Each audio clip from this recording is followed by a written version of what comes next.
श्री स्वामी समर्थ मंडळी, स्वामी सेवेत स्वामी महाराज आपली भरपूर परीक्षा घेतात.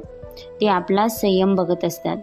आपल्या समोर भरपूर अडचणी व संकटे देखील निर्माण करतात. बऱ्याच वेळा प्रारब्धामुळे आपली सेवा देखील खंडित होते.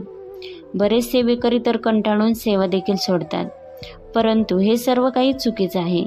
आपण का विसरून जातो की संकट कितीही मोठं असलं तरी त्या संकटाहून मोठे आपले स्वामी महाराज आहेत. म्हणून कधीही न डगमगता स्वामी सेवेत आपल्याला निस्वार्थ भावनेने चालत राहायचं आहे. कारण स्वामींनी एकदा आपल्याला हात दिला तर ते कधीच सोडत नाहीत. नेहमी ते आपल्या पाठीशी खंबीरपणे उभे असतात आणि येणाऱ्या संकटाची तीव्रता देखील तेच कमी करतात. व नंतर आपल्या ओंजळीत एवढं सुख देतात की त्याची कल्पनाही आपण कधीच केलेली नसते. परंतु त्यासाठी स्वामीच्या परीक्षेत तुम्हाला पास व्हायचं